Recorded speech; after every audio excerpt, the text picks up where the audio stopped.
It's time to turn down the noise and tune into this special edition of News You Can Use. Your host is Dr. Nick, the incrementalist, a longtime innovator exploring incremental changes across various industries that can be applied in healthcare.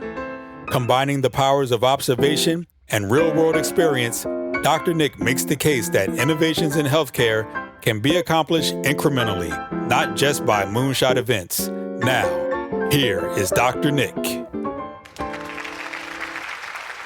Hello, and welcome to this week's special edition of News You Can Use on Healthcare Now Radio. Today, I'm sharing a conversation with Chris Pace, Vice President of Digital Experience Strategy at SearchStax. I recently had during an AI in Action virtual summit where we discussed how AI is raising the stakes at the digital front door. Chris, welcome. Tell us just briefly, if you would, a little bit about yourself and what you're doing. Yeah. So for a few decades, I worked inside of health systems. I was at Dignity Health and Banner Health, running marketing teams and leading the charge on the first wave of digital front door back in the late 2010s and going into the pandemic. And about a year ago, I joined SearchStax to be kind of the lived experience guru for the organization that is trying to evangelize the fact that search is literally the front door, and a lot of health systems are not able to pay as close attention to it as they should be. So I was a customer, and now I'm a spokesperson for I think the we're company. all customers, to be clear, but go on. Yeah, fair enough. And we're all as frustrated as I think you're sort of intimating. So, I mean, primarily what you're talking about is, and you know, we formalize this as the digital front door, but the reality is this is how we access. And for those of you, again, I'm sorry, I just date myself too much these days, but who didn't have a collection of bookmarks, right? And you had a bookmark manager because that was essential, because you would never find what you were looking for. Now we use search and, but that's that's a generalized function. And I think what you're talking about is the access. And, to be clear, that consumer access in some places is extraordinarily good. I mean, you can go to a website, find exactly what you're looking for. I have yet to find one. And that's really a major issue for the consumers, because we've all got expectations of instant access, instant ability. So you've done some research on it. Tell us a little bit about that, if you would. Yeah. So our hypothesis was that, first, the fact, trust in healthcare and health systems has eroded dramatically since the pandemic, and it's almost done a complete flip. So about 5 years ago, trust in healthcare institutions was in the 70 to 75% range, where patients assumed that health systems prioritize care over profits. And that number has dropped to around 24% now, believe that care is ahead of profits. And so the big macro challenge is kind of like what we're all trying to tackle as a nation and as an industry. But, from the marketer's standpoint, we're basically the advocate for the customer and the advocate for the patient before they choose us. And so the thought was, hey, if there are things that we can do to improve the transaction and make that experience a little bit better, maybe we can make some gains on trust. And so that's kind of the whole genesis of the report. And what we found was that not only does a positive digital experience, play a role in positive trust, but a bad experience, and including, there was an anecdote in the report that said, if the website looks like it's from the 1990s, I'm not expecting to get modern healthcare. And so, the first impression is literally judging whether or not your patients are going to do business with you. And it's startling and eye-opening. And also, there's ways to solve this pretty easily. Yeah, call me unsurprised. Windows 3.1 interface, no expectations. Exactly. I think my kids would say the way my jaw didn't drop when I saw that. That's exactly right. So, but I mean, think about this from a leadership standpoint. What are they not doing? I mean, are they outdated in their approach? I mean, what's going on? Because I think generally we're all experiencing this very poorly. So people aren't Yeah. paying attention. There's something going on they're not making any positive changes. Yeah, I think if we kind of roll back the clock and look in the last 10 years, there was a big emphasis on consolidation of a web experience. A lot of health systems have grown through acquisition Right. and mergers. And in order to get to a unified brand experience on a digital platform, it was essentially like taking a bunch of Lego sets that, like a Star Wars Lego set and a Harry Potter Lego set and trying to make something out of that. And so great content was available. The ability to find and book appointments was created. But what we ended up finding over the time was that a lot of health system websites were built essentially how the org chart is structured at the organization. So you have access that's delivered through a find a doctor type tool, which is probably a third party tool. You have location finding, which, God forbid you keep that data up to date because, you're trying to monitor it on Google Maps and Apple Maps and everywhere else. And then your own website should be the source of truth, but sometimes it's not. So trying to keep up with that whack-a-mole game of location accuracy. And then the final thing is the content that delivers to that earning trust and leveraging the credibility in the space that you sit in.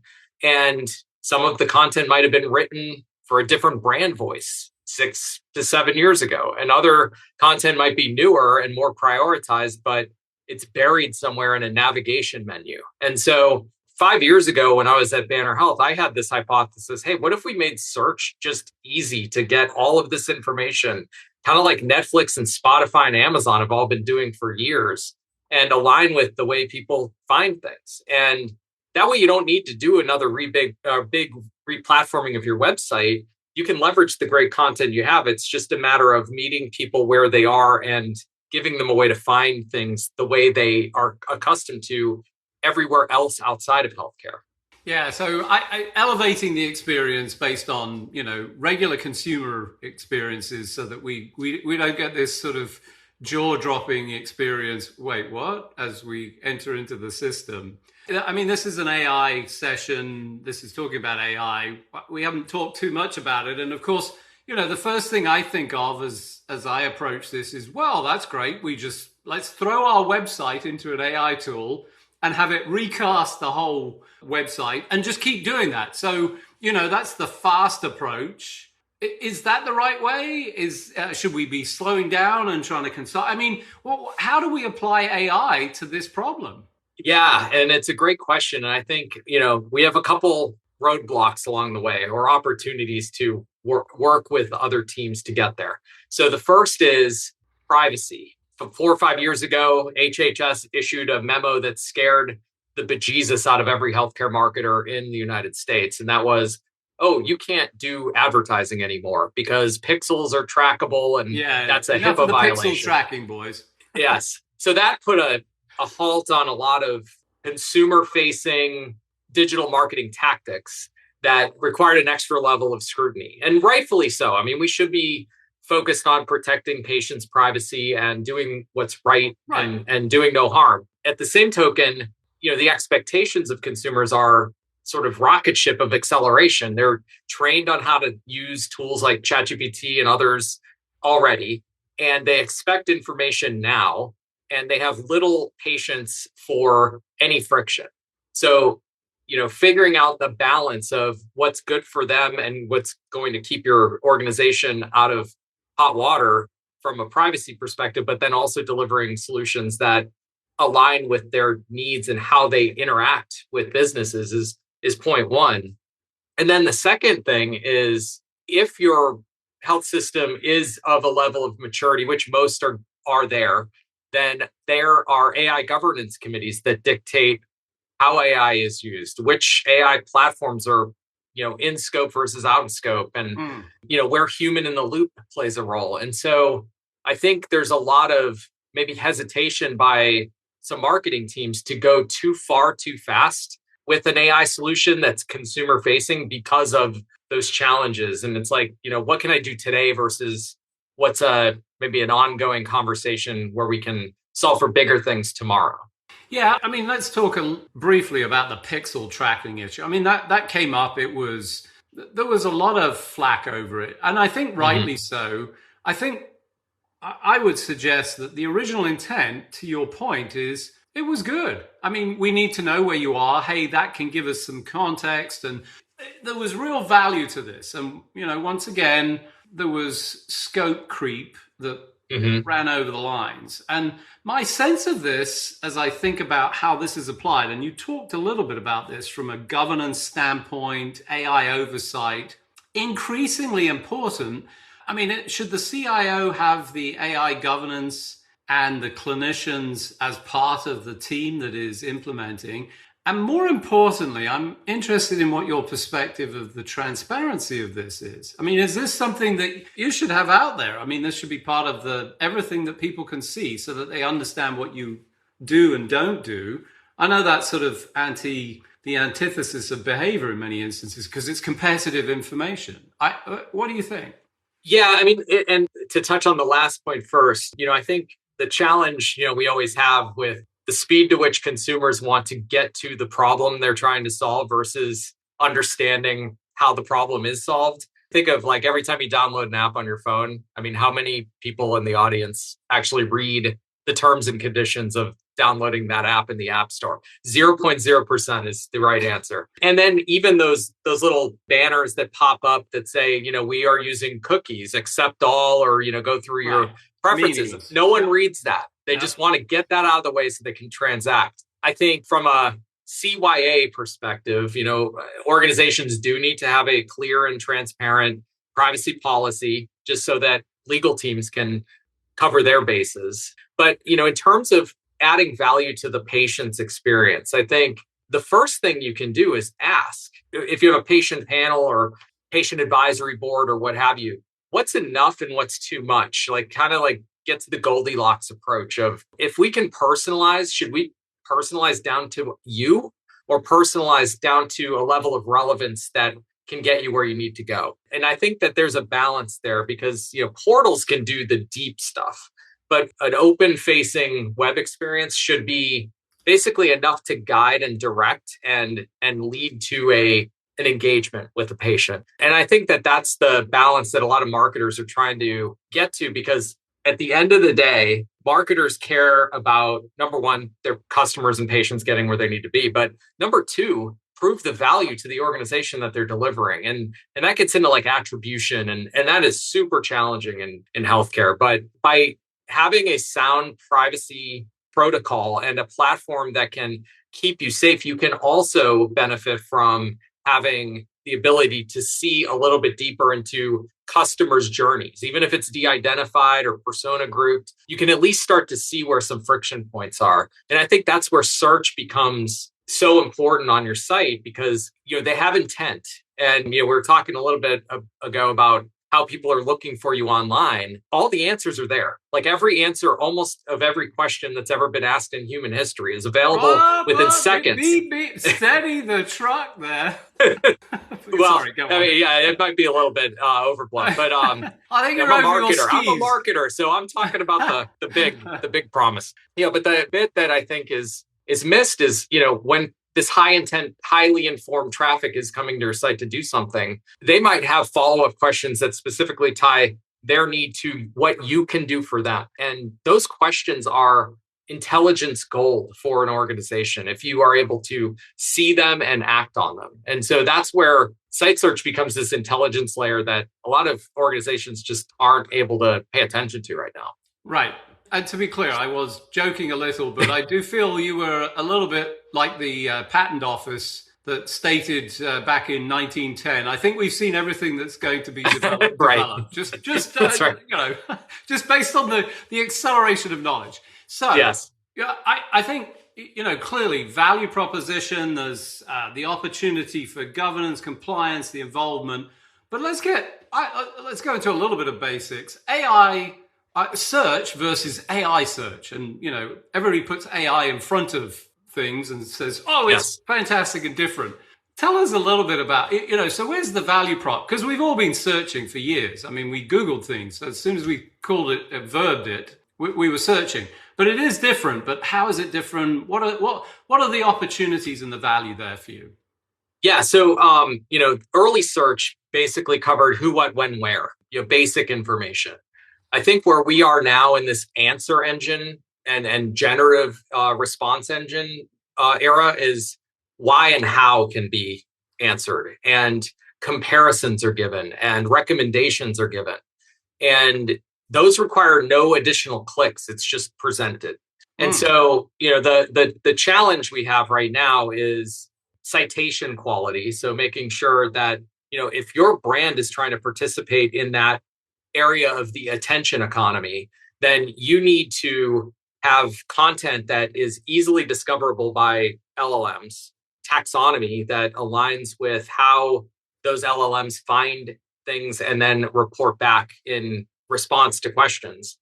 And then the third piece is, how do you measure value that you're extending outward? And it becomes more and more challenging the more loose the questions are, because keyword-based search was easy to organize, but the way people ask questions or have conversations with LLMs is like all over the place. So, in this moment, you have to look for things like, how many times is your brand recommended in situations that are in the LLMs, and how often is your site cited? And you can do some of that on the back end. But then, by paying attention to those types of metrics of success, you also have this, that added intelligence layer of, okay, somebody's on my site and they just want to know if a gift shop is open at this one hospital near me. Are you going to trust Google and crowdsourced information? Maybe. But the source of truth, the horse's mouth, so to speak, should be the right answer. And if those questions are being asked, first of all, do you know that they're being asked? And then second of all, are they given the right responses? And a lot of times that result that would be generated in an AI layer on your website, again, doesn't have like a booked appointment at the end of it, or doesn't have some kind of like, contribution margin associated with it, but it's a satisfier. And so again, like just being the source of truth for the internet, I think is the sole responsibility of an organization's website, that and to make transactions easy. Yeah, so you're singing the song of the CIO, I mean, predominantly the CFO, but the CIO who often reports and certainly has to justify. And this is an ROI question, and tying the line back from search, great example you give where, well, okay, so I found whether the gift shop, but that goodwill is hard to measure. And I think ostensibly, based on what I was reading about this, and what I see is you're losing revenue as a result of poor activity. So you've touched on it. How would you advise the leaders, the CIOs, the marketing teams to evaluate these tools? I mean, can you draw lines? Can you show? Because they've got to show ROI. Nobody's making coin, serious coin now. Although, well, maybe they are. I don't know. Yeah. But predominantly they're not. So they've got to evaluate. Everything has to come with an ROI. What's your advice to them? Yeah, I think there's two ways to look through it. And the first way to evaluate is take off your hat as a marketer for the organization and act like a patient and use your own website and pick a few tasks that are routine that that generate that. If there's no margin, there's no mission, as they say in nonprofit healthcare. So open the doors and see what happens. And I think that the first piece is, if it takes like 2 or 3 steps to even get to a booking flow as a new patient, that's probably too many. You can anecdotally draw the line of, hey, where are some missed opportunities based on click drop off or abandonment or things like that? And if you were to raise that, what does that mean in terms of conversions using your existing conversion rates? You don't have to make up new ones. The second piece is, and I think this is the biggest concept that is missed by a lot of folks that we talk to, and that is the cost of a poor digital experience tends to land in your call center. And so think about the times when you're trying to get to a booking and you're like, get frustrated. You're like, just give me the phone number. And you pick up the phone and make a phone call because you can't figure out how to book an appointment for next week. And that is the role of the call center, to book appointments.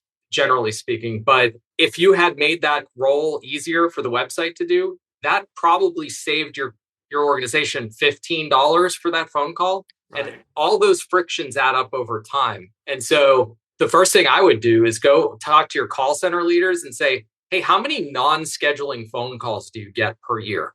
Or pick a solution like portal frustration. Like if you can't log into the portal, they can't reset their password, and just add that up and multiply it by $15, and there's your cost. And then you look at, okay, if I were to improve that with better content and better findability, there's an ROI right there that doesn't even involve revenue generated. So then you can start to layer that together and build out a really strong use case. Yeah, I'm going to call out. It's one of my favorite bees in my bonnet is, walk a day in the shoes. And I think there's actually an extraordinarily large number of quite sad stories of folks that work in healthcare who suddenly go to access it, feel like they're fully enabled, only to discover how difficult it is. And I think your advice is absolutely 100% on. Try it. But you've got to be serious of it. You can't just say, I'm going to attempt to do this. And, because that's not the same as having to really need to do it. So, and I would encourage, this is something that maybe spans the whole organization. Maybe you're asking all of the organization to do that. Great advice. As you think about this, is this a user interface issue? Where is the problem in this search? Because you've described it across various interfaces, and you can satisfy it in different ways. Mm-hmm. Where is the sort of core problem in this, and how do you solve for it? I think it's basically aligning where your customers need to interact with you with questions and delivering an experience that meets them where they are. And look at probably, I would say 6 out of 10 health system websites, they have search components scattered around. Like, I want to find a location near me. I want to find a doctor near me. Right. Yep. Maybe they have some Enter like your zip career code finder. Yeah, exactly. And it feels so archaic. And no shade to people that are in the trenches doing this work. This is a lot of times how the solutions are delivered. And so, I think thinking through the pathway that your customers are taking and delivering an experience that not only satisfies how they're going to interact with your organization, but looking outside. And, we all use like the Amazon example, but I sold this up the chain at my last employer by talking about it this way. So imagine you go to homedepot.com and you want to find stuff to build a deck.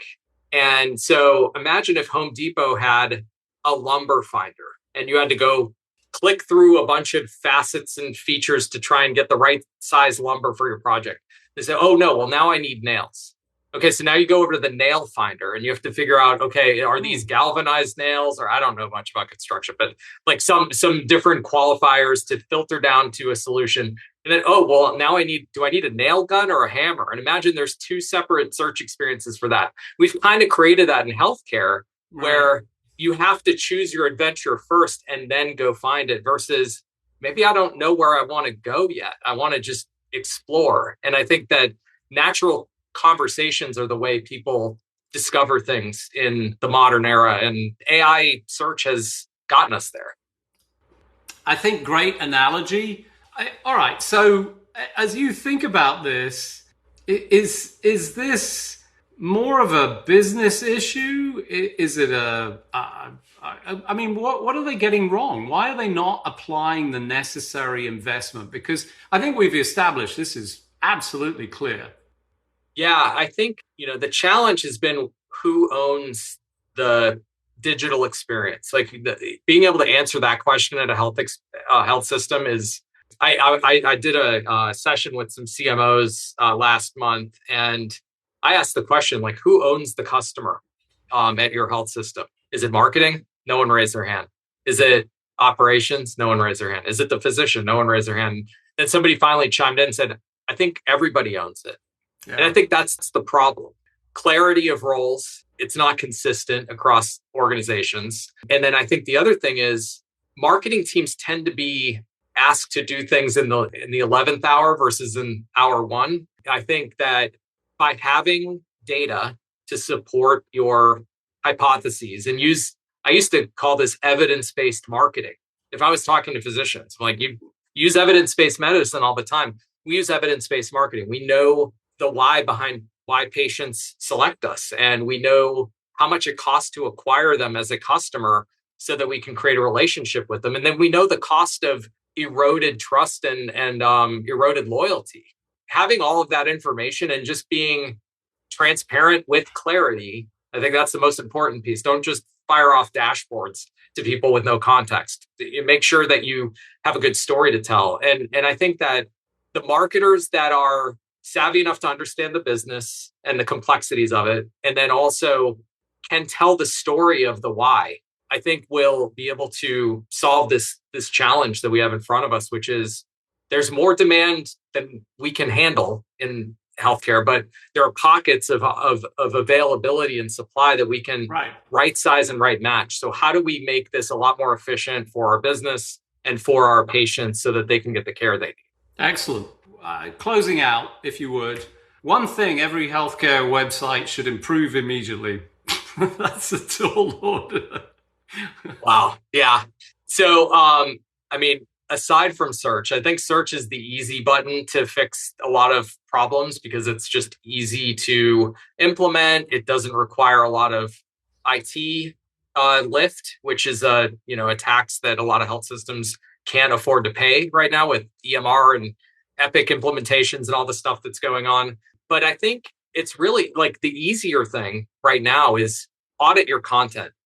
Get rid of the stuff that's dated. Understand if your content is structured in a way that answers questions, because that's how LLMs will find you. And then ensure that there's consistency of voice across all your channels, because one thing that will lose trust really quickly is inconsistency of messaging, whether it's like hours of operation, just bad data, or a voice that doesn't build confidence that you know what you're talking about as an organization. So I think content audits are gold, and then come find me to talk about search. All right. Well, fantastic. Thanks for joining me today.